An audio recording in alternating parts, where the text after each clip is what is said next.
नमस्कार, मी पूनम तुमचं पूनम बेसिक रेसिपीजमध्ये पुन्हा एकदा खूप खूप मनापासून स्वागत करते। तर आज आमच्या घरामध्ये फरमाईश होती की काहीतरी वेगळं आणि अगदी हॉटेल स्टाईल आम्हाला खायचं आहे। तर मी आज लच्छा पराठा आणि पनीर लबाबदार घरच्या घरी बनवला आहे। अगदी हॉटेल स्टाईल इथे तुम्ही बघू शकता आपला लच्छा पराठा रेडी झाला आहे। यासाठी खूप साऱ्या टिप्स आणि ट्रिक्स सांगितल्या आहेत, तर व्हिडिओ शेवटपर्यंत नक्की बघा।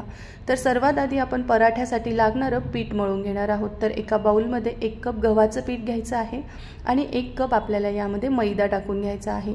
त्याचबरोबर पाव चमचा मीठ टाकायचं, याला छान मिक्स करून घ्यायचं आहे आणि थोडं थोडं करत पाणी टाकून आपल्याला याचा गोळा मळून घ्यायचा आहे। तर याचा गोळा मळत असताना खूप सैलसरही नाही आणि खूप घट्टही आपल्याला हा मळायचा नाहीये। तर हे बघा, अशा प्रकारे आता आपण हा मळून घेणार आहोत। हॉटेलमध्ये जेव्हा हा लच्छा पराठा बनवला जातो तेव्हा यामध्ये फक्त मैदा वापरला जातो, पण आपण घरच्या घरी बनवणार आहोत तर आपण यामध्ये गव्हाचं पीठ सुद्धा वापरलं आहे। आता हे रेस्ट करायला आपण बाजूला ठेवणार आहोत। तोपर्यंत आपण एक वाटण बनवणार आहोत पनीर लबाबदारसाठी। तर इथे तव्यावर 1 चमचा तेल, 1 चमचा जिरा आणि 1 मीडियम आकाराचा कांदा टाकून घ्यायचा आहे। त्याचबरोबर 7 ते 8 लसणीच्या पाकळ्या, 1 इंच आलं आणि 1 हिरवी मिरची टाकायची आहे। हिरव्या मिरचीचं प्रमाण तुम्ही तुमच्या आवडीनुसार कमी जास्त करू शकतात। कांदा थोडा परतला गेला की यामध्ये 1 तमालपत्र असं कट करून टाकायचं आहे आणि 1 इंच दालचिनीचा तुकडा टाकून घ्यायचा आहे। कांदा थोडासा रंग बदलल्यासारखा दिसला की यामध्ये 2 मीडियम आकाराचे टोमॅटो टाकायचे आहे आणि काड्यांसकट थोडीशी कोथिंबीर सुद्धा यामध्ये ॲड करायची आहे।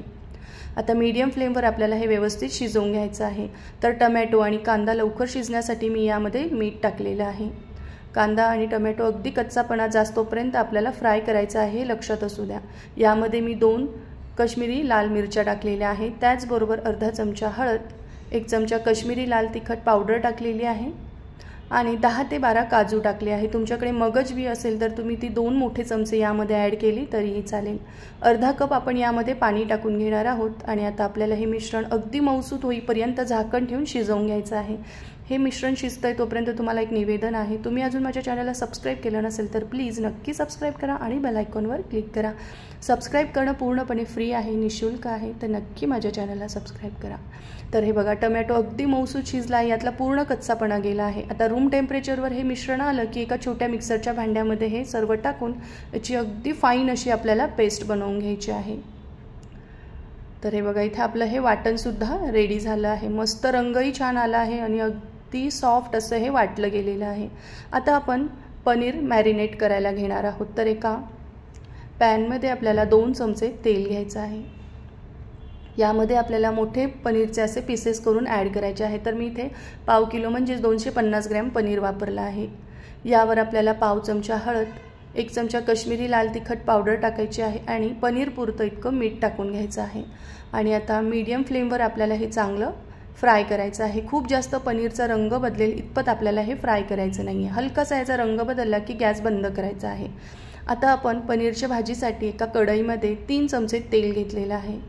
तेल हलकंसं गरम झालं की यामध्ये अर्धा चमचा जिरे आणि 1 हिरवी मिरची अगदी बारीक कट करून टाकायची आहे आपल्याला यामध्ये। त्याचबरोबर 1 मीडियम आकाराचा कांदा आहे जो अगदी फाईन असा बारीक चिरून घ्यायचा आहे आणि कांदा मात्र अगदी गोल्डन रंग येईपर्यंत आपल्याला फ्राय करायचा आहे आणि मग यामध्ये 1 चमचा आलं लसणाची पेस्ट टाकायची आहे। आलं लसणाच्या पेस्टचा कच्चापणा गेला की पाव चमचा हळद आणि 1 चमचा किंवा अर्धा चमचा काश्मीरी लाल तिखट पावडर टाकली आहे, 1 चमचा धना पावडर टाकलेली आहे। तर आता हे मसाले जळू नये म्हणून लगेचच आपण यामध्ये 1 मीडियम आकाराचा टोमॅटो बारीक कट करून यामध्ये ॲड केला आहे। आता हा टोमॅटो मात्र अगदी कच्चापणा जास्तोपर्यंत पुन्हा आपल्याला शिजवून घ्यायचा आहे। 2 मोठे चमचे आपल्याला यामध्ये पाणी टाकून घ्यायचं आहे। यावर झाकण ठेवायचं आणि अगदी तेल सुटेपर्यंत आपल्याला हा टोमॅटो शिजवून घ्यायचा आहे। तर हे बघा, टोमॅटो सुद्धा आपला मस्त शिजला आहे। तर 1 मीडियम आकाराची शिमला मिरची होती जी मी अशी चौकोनी आकारात कट करून टाकलेली आहे। तुम्हाला अगदी बारीक चिरून आवडत असेल तर अगदी बारीक कट करून टाकली शिमला मिर्च तरीही चालेल। 1 अर्धा मिनिटासाठी शिमला मिर्च परतवून घ्यायची आहे आणि मग यामध्ये आपल्याला तयार केलेलं वाटण टाकायचं आहे आणि आवश्यकतेनुसार लगेचच आपण यामध्ये पाणी टाकून घेणार आहोत। तुम्हाला कितपत घट्ट पातळ ही भाजी हवी त्यानुसार तुम्ही पाणी ॲड करू शकतात। तर साधारण 1 कप इतकं मी यामध्ये पाणी ॲड केलेलं आहे। याला छान मिक्स करायचं आहे। अर्धा चमचा मी यामध्ये साखर ॲड केली आहे। यावर आपण झाकण ठेवून घेऊयात आणि पुन्हा याला एक उकळी आणून घेणार आहोत।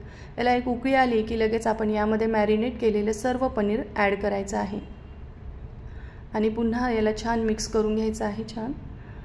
आता आपण यामध्ये चवीनुसार मीठ टाकून घ्यायचं आहे। आपण याआधी 2 वेळेस यामध्ये मीठ ॲड केलं आहे, त्यामुळे बेताचं मीठ टाकायचं आहे यामध्ये।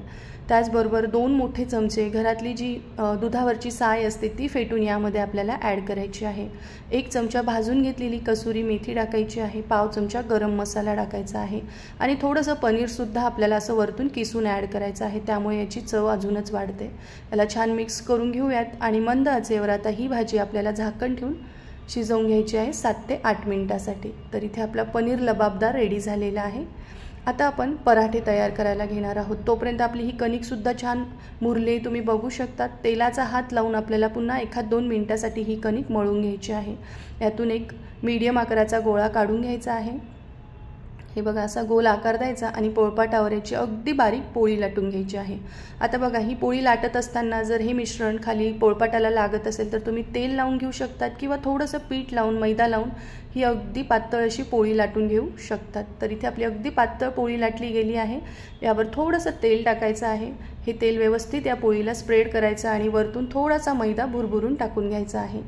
आता इथे मी पिझ्झा कटरने याला अगदी बारीक बारीक स्ट्रिप्समध्ये असं कट करून घेणार आहे। तुम्ही चाकूने सुद्धा ह्याला कट करून घेऊ शकतात, पण पिझ्झा कटरने अगदी इझिली पटापट ह्या अशा कट होत आहेत, तुम्ही बघू शकताय। आता हे सर्व अशा स्ट्रिप्स आपल्या रेडी झाल्या की याला असं हे बघा असं जवळजवळ करत जायचं आहे आणि असं याला थोडंसं हाताने ताणून घ्यायचं, मोठं करत जायचं आहे। अशा प्रकारे हलक्या हाताने अगदी करायचं आहे। याला असा गोल आकार देऊन घ्यायचा आहे आणि आता आपल्याला याला हातानेच आकार द्यायचा आहे। हे बघा अशा प्रकारे थोडंसं तेल लावून घ्यायचं हाताला आणि याला असं स्प्रेड करायचं आहे हाताने। खूप बारीकही करायचं नाही, खूप जाडही करायचं नाही। आपण जर लाटण्याने हे लाटायला गेलो तर बऱ्याचदा याच्या ज्या पाकळ्या आहेत त्या चिटकून जातात आणि मग पाहिजे तसा आपला लच्छा पराठा घरच्या घरी होत नाही। त्यामुळे तुम्ही असं हाताने याला तेल लावून स्प्रेड करून घ्यायचं आहे। आता एका पॅनमध्ये मी थोडंसं जास्त तेल घेतलेलं आहे। यामध्ये हा पराठा मंद आचेवर आपल्याला शेकून घ्यायचा आहे। तर हा पराठा करत असताना घाई करायची नाही, मंद आचेवर व्यवस्थित शेकून घ्यायचा, नाही तर आतमध्ये हा कच्चा राहण्याची शक्यता असते। अगदी मस्त गोल्डन रंग येईपर्यंत आपल्याला हा पराठा दोघंही बाजूने शेकून घ्यायचा आहे। तर शेकताना अजिबात घाई करायची नाही, गॅसची फ्लेम मोठी करायची नाही आहे। तर इथे आपला हा पहिला मस्त अगदी लच्छा पराठा रेडी झालेला आहे। यासोबत मी लच्छा प्याजसुद्धा सर्व केलेला आहे। त्याचबरोबर घरात गुलाबजाम होते ते मी सर्व केले आहे आणि पनीर लबाबदारसुद्धा रेडी आहे। वरतून थोडंसं पनीर किसून टाकायचं। तर तुम्हाला ही रेसिपी कशी वाटली मला कमेंट करून नक्की सांगा। माझा व्हिडिओ पाहिल्याबद्दल धन्यवाद।